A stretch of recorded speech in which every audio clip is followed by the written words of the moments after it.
Bonjour, aujourd'hui nous allons voir une nouvelle séquence de 5e qui concerne les angles. Pour ça, on va avoir besoin de quelques rappels des années passées, que sont les angles droits, aigus et obtus, donc de 90 degrés, inférieur à 90 degrés et supérieur à 90 degrés. Et d'être capable d'utiliser un rapporteur pour construire ou mesurer un angle. Au niveau des nouveautés, des connaissances et compétences qu'il va falloir acquérir. Il y a d'une part le fait de connaître et d'utiliser ce qu'on va appeler des angles alternes internes, des angles correspondants et également en lien avec le parallélisme. Et enfin, connaître et utiliser la somme des angles, des trois angles d'un triangle. Un peu comme les schémas qui sont ici. Allons-y, commençons par les angles alternes internes.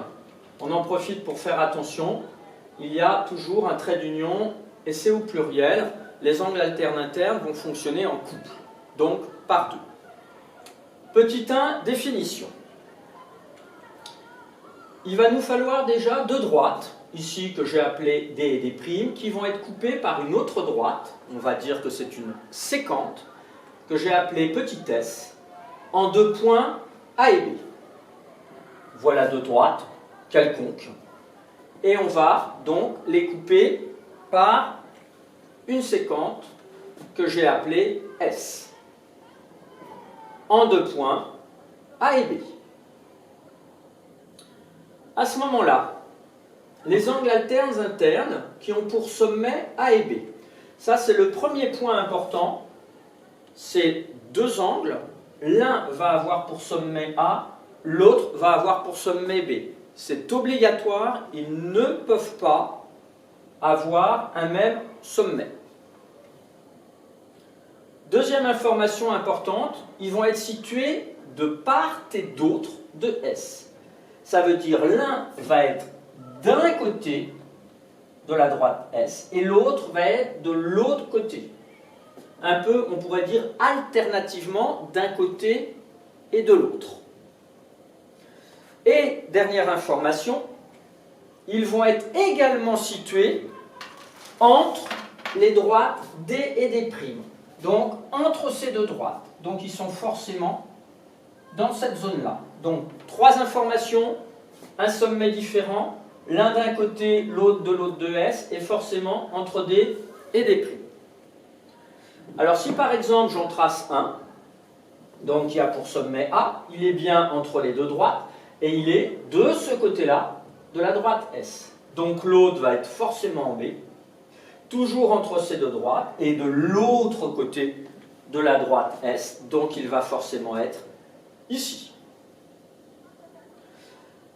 Alors, comme vous l'avez peut-être déjà deviné ou vu, parfois en activité préparatoire, c'est souvent le cas pour ce type de séquence, il pourrait y en avoir deux autres, ici et là. Donc on va mettre une remarque disant qu'il y a deux paires d'angles alternes internes. Là, ça fait une première paire, et je vais compléter avec une deuxième paire, ici indiquée en vert.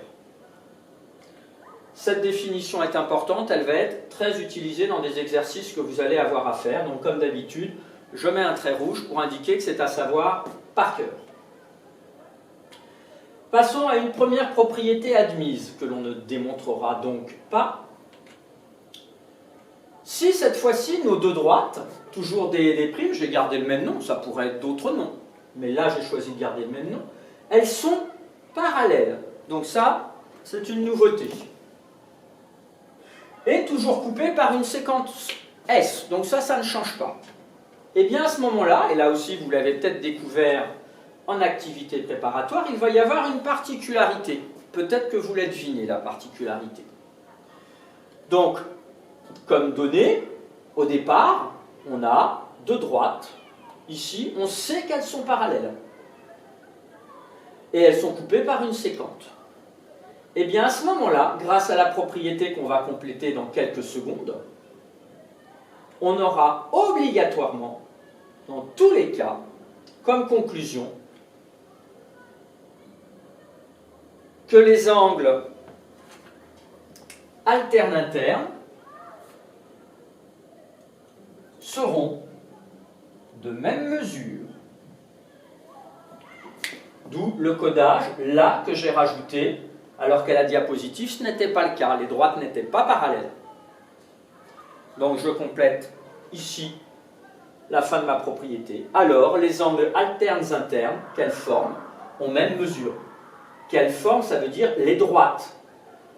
Ce que je dis parfois à mes élèves, au niveau de la phrase, on aurait pu dire aussi, alors les angles alternes internes formés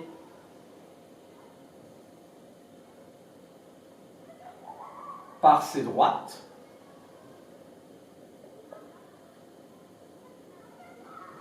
voilà, ce serait une autre manière de le dire. Et là, vous allez voir, à travers différents exercices, vous allez pouvoir faire ce qu'on appelle des débuts de démonstration. Donc c'est une propriété qu'il faut absolument savoir par cœur pour pouvoir faire certains exercices. Donc on rappelle, si les droites sont parallèles, alors les angles alternes internes ont même mesure. Eh bien, on va voir ce qu'on appelle maintenant une propriété réciproque. Alors, il y en a peut-être qui savent déjà ce qu'est une propriété réciproque par rapport à une propriété. En fait, une propriété réciproque, c'est, on pourrait dire, un peu le contraire. On va changer de place les données et la conclusion. Souvenez-vous, si je reviens juste en arrière, ça c'était les données, c'est parallèle, ça c'était la conclusion, les angles sont égaux, alternes internes. Eh bien, si on les change de place, en fait, la conclusion va devenir les données et les données la conclusion. Donc, vous allez deviner, on va dire, si les angles alternes internes sont égaux, alors nos deux droites seront obligatoirement parallèles. On y va. Donc, si deux droites D et D' coupées par une séquente, forment des angles alternes internes de même mesure, là on le sait dans les conditions. Donc les données, voilà. Là, on a deux angles alternes internes de même mesure. J'insiste, hein, c'est vraiment donné, c'est connu dans l'exercice. Eh bien, grâce à cette propriété réciproque, on pourra en conclure, à ce moment-là, obligatoirement, que les droites D et D' sont parallèles. À cette étape-là, on pouvait se dire, oulala, on dirait que c'est parallèle. Mais comme les deux angles alternes internes ont même mesure, j'ai mis le codage ici, alors les droites sont obligatoirement parallèles. On finit de compléter, alors les droites D et D' sont parallèles. Tout comme la propriété précédente, cette propriété réciproque va être très utilisée dans des exercices pour effectuer des démonstrations.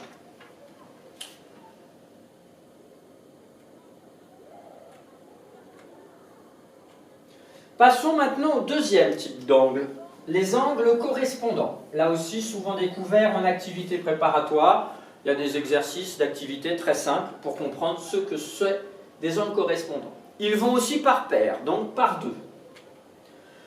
On va toujours avoir deux droites coupées par une séquente en deux points A et B. Tant mieux, si vous avez déjà bien mémorisé le cours précédent, on part avec la même situation. Ils vont être également avec deux sommets différents. Ils vont avoir pour sommet et A et pour sommet également B. Donc, tant mieux. Ça, pour l'instant, ça ne change pas, c'est pareil. Et deux conditions également particulières. Première condition, ils sont situés du même côté de la séquente. Donc ça, c'est une nouveauté. Ils vont être tous les deux à droite ici, ou tous les deux à gauche. Première nouveauté. Deuxième information nouvelle, l'un va être entre D et D', donc ici ou là, mais pas l'autre. Donc deuxième nouveauté. Voyons tout de suite, traçons déjà par exemple un angle de sommet ici B, j'aurais pu commencer par A. Donc il est de ce côté-ci, donc il va être du même côté l'autre. Il va être également dans cette région-là. mais il n'est pas entre D et D', puisque lui, il l'est déjà. Donc, il va être obligatoirement ici. Je prends le temps de vérifier. Deux sommets A et B, situés du même côté de S, ils sont tous les deux à droite. L'un entre D et D', et pas l'autre.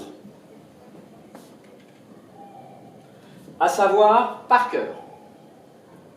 Là aussi, on va mettre une remarque. On aurait pu deviner qu'il y avait d'autres paires d'angles correspondants. Il y en a 4 au total. Les deux verts, les deux roses, les deux rouges, les deux bleus. À savoir parfaitement pour pouvoir être utilisés. Après ces angles correspondants, eh bien, on va également voir une propriété. Toujours avec cette notion de parallélisme, vous avez peut-être deviné, on va avoir deux droites coupées par une séquente qui sont parallèles cette fois-ci. Eh bien, peut-être qu'en observant, vous devinez quelle va être la situation concernant cette propriété. À ce moment-là, on aura deux angles correspondants de même mesure. Je n'ai pas mis les chapeaux parce que la police d'écriture ne me le permet pas. Donc il faut rajouter tous les petits chapeaux pour indiquer les angles. Voilà, ça vous le faites par vous-même. Ne pas les oublier. Voilà.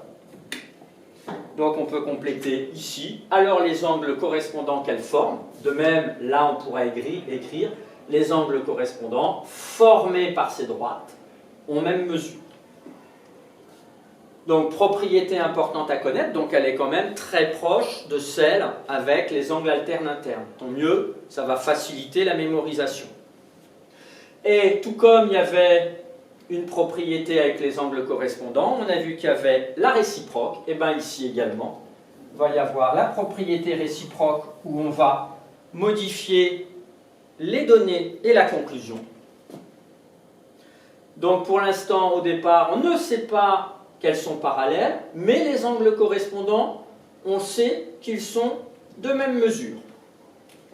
Il en suffit de deux, hein, il n'y a pas besoin de vérifier pour les autres.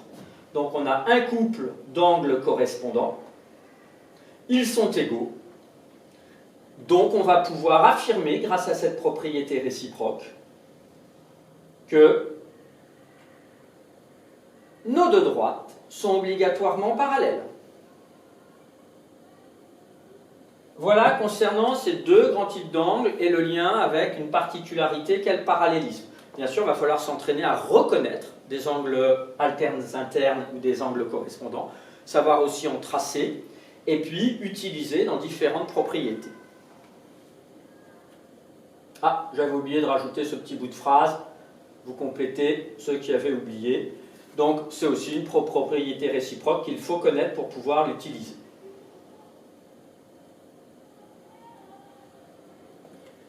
Dernier point de cette séquence, la somme des angles d'un triangle.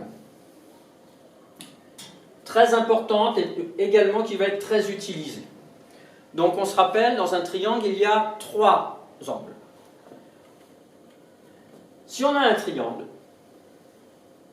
en voilà un. J'ai fait apparaître les trois angles en rouge, bleu et vert. Et on se demande qu'est-ce qui se passe pour la somme de ces angles. Eh bien, elle va valoir une certaine valeur particulière. Alors, pour la deviner, combien est égale cette somme des trois angles, eh bien, on pourrait tracer une droite ici, rouge, qui est parallèle à celle-ci. Voilà, celle-là, on pourrait imaginer qu'on poursuit comme ça.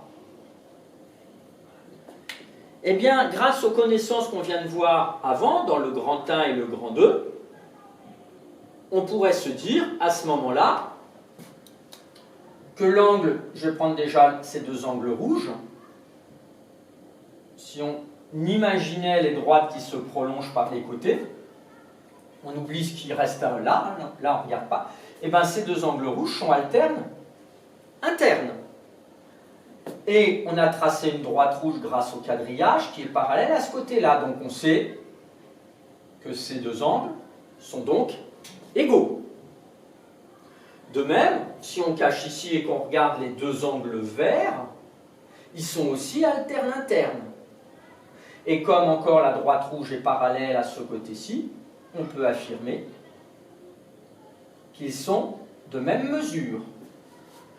Donc finalement, ces trois angles que l'on veut additionner, ça revient aussi à additionner ces trois angles. Et qu'est-ce que forment ces trois angles par rapport à cette droite rouge? Ça forme un angle plat. Et comme vous les avez vus dans les années passées, ce type d'angle, tous les angles plats, sont forcément égaux à 180 degrés. Donc, on peut en conclure que la somme des trois angles d'un triangle est égale à 180 degrés. Et finalement, là, en quelque sorte, on l'a démontré. Là, j'ai mis admise, parce qu'on n'a pas rédigé toute l'explication, mais quand j'ai expliqué qu'on avait nos angles alternes-internes égaux ici et là, on a prouvé finalement que c'était égal à 180 degrés. Donc on peut dire ici qu'on a ABC qui est un triangle. Alors, l'angle AB plus l'angle BCA plus l'angle CAB égale 180 degrés. C'est pas très compliqué, mais vous allez voir, là aussi on peut faire des tas de petits exercices intéressants. Et on va finir avec une remarque. Si la somme des angles, enfin c'est pas si, comme la somme des angles d'un triangle vaut 180 degrés, la conséquence c'est que si on est dans un triangle et qu'on connaît la mesure de deux angles, à ce moment-là, on pourra calculer facilement la mesure du troisième angle, comme vous pouviez déjà le deviner. Voilà pour cette séquence. Maintenant, il vous reste à passer à la pratique, à revoir certains points, à mettre sur pause éventuellement, à poser des questions à votre enseignant et à vérifier que vous avez bien mémorisé correctement définition des différentes propriétés et propriétés réciproques. Il faut absolument l'avoir en mémoire et l'avoir solidement en mémoire. Bonne utilisation!